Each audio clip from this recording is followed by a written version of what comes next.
ہم بس منتشر ہو گئے ہیں، بکھر گئے ہیں، ہمیں بھی ایک ہی حسینی ہونا چاہیے تھا، کیا فرمائیں گے؟ حقیقت تو یہی ہے، اور انشاءاللہ ہم اس اتحاد کے مشن کو اور راستے کو کبھی ترک نہیں کریں گے.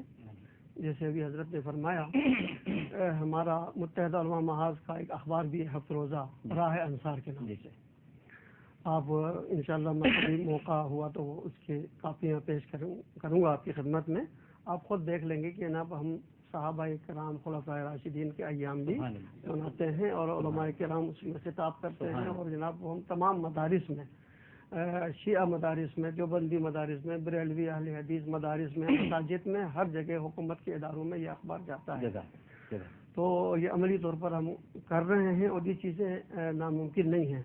ضرورت اس بات کی ہے کہ حضرت امام حسین علیہ السلام کو جو لوگ سمجھیں گے، جن کو امام کی معرفت حاصل ہو، ظاہر ہے وہ اس راہ کو ترک نہیں کر سکتا. جیسے شروع میں حضرت نے فرمایا خون کے حوالے سے اسلام کو خون دینے کی ضرورت تھی، تو اس حوالے سے عرض کروں گا. حضرت امام حسین علیہ السلام نے فرمایا ان کان دین محمد لم یستقم الا بقتلی فیا سیوف خذینی، اگر میرے نانا کا دین میرے قتل کے بغیر قائم نہیں رہ سکتا تو اے تلواروں آؤ میرے ٹکڑے ٹکڑے کر دو تاکہ میرے نانا کا دین بچ جائے. تو جیسے مفتی منیب الرحمان صاحب بھی فرما رہے تھے نظام کے حوالے سے کہ حضرت امام حسین علیہ السلام نظام کو بدلنے کے لیے آئے تھے. میں یہاں اس سے مجھے اختلاف نہیں ہے، مگر صرف میں یہ کہوں گا حضرت امام حسین علیہ السلام نظام کو بدلنے نہیں آئے تھے، بلکہ جو نظام بدلا جا رہا تھا اس نظام کی حفاظت کے لیے تشریف لائے.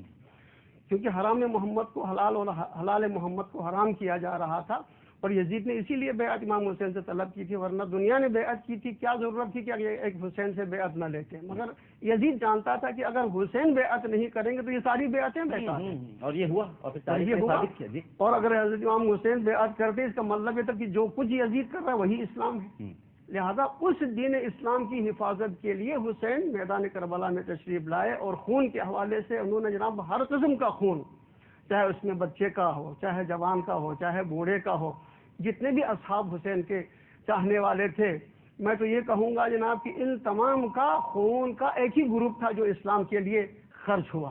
کیونکہ حضرت امام حسین علیہ السلام فرماتے ہیں کہ میں اپنے اصحاب پر فخر کرتا ہوں، ایسے اصحاب نہ میرے نانا کو ملے ہیں اور نہ میرے بابا کو ملے.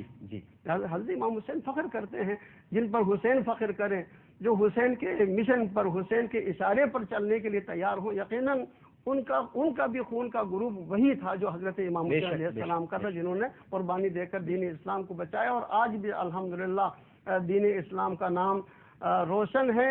اور جن لوگوں نے اسلام کی مخالفت کی یا جن لوگوں نے اسلام کی صورت کو مسخ کر کے پیش کرنے کی اس وقت کوشش کی یزید نے، جس کو امام حسین نے ناکام بنایا. اور آج بھی کچھ لوگ ایسے ہیں کہ جو یزید کو امیر المومنین کہتے ہیں، یزید کو جنتی کہتے ہیں، اور یزید ہی کے حوالے سے یہ سب کچھ ہو رہا ہے. مگر یزید کے نام سے آج وہ اپنے بچوں کا نام بھی رکھنے کے لیے تیار نہیں ہے.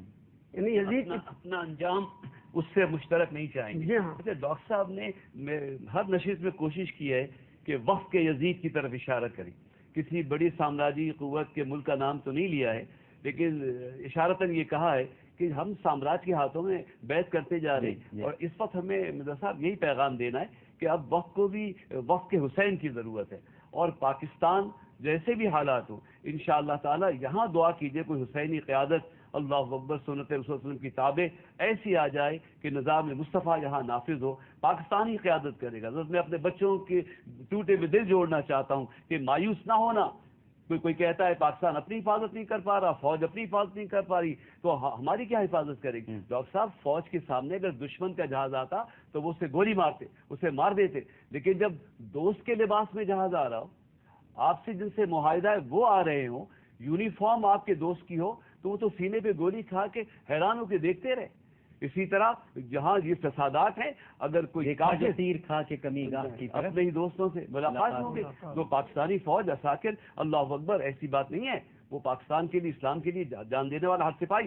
شہر میں جو فسادات ہوتے، ہم جو مارے جاتے ہیں، ان کا جو بیٹا مارا گیا، اللہ اکبر. اگر کوئی قشتا لیکن جبھی تو فرمایا تھا کہ یہود و نصارہ تمہارے دوست نہیں ہو سکتے.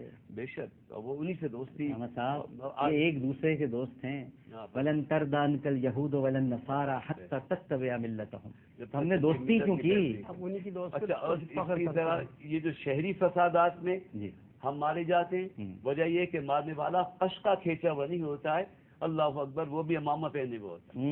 مشکل یہ ہے کہ ہم دوست و دشمن کی تمیز تمیز نہیں کر پا رہے. اللہ کے واسطے بہرحال اگر ظاہر دیندار ہے تو باطن سے بھی دیندار ہو جائیں، ہر جذبہ ایثار کے ساتھ تیار ہو جائیں اتحاد کے لیے، پاکستان کے اسلام کے عالمی قیادت کے لیے. بالکل ٹھیک ہے. میں بہت شکر گزار ہوں علامہ سید حمزہ علی قادری صاحب آپ کا اور مرزا یوسف حسین صاحب آپ کا. دونوں شخصیات ہمارے اس پروگرام میں تشریف لائیں. ناظرین، اس کے ساتھ ہی ہمارا یہ سیگمنٹ اختتام پذیر ہوتا ہے. ہماری ٹرانسمیشن ابھی جاری ہے اور اس وقفے کے بعد آپ دیکھ سکیں گے انشاءاللہ ریحان قادری صاحب کو اور احمد رضا قادری صاحب کو.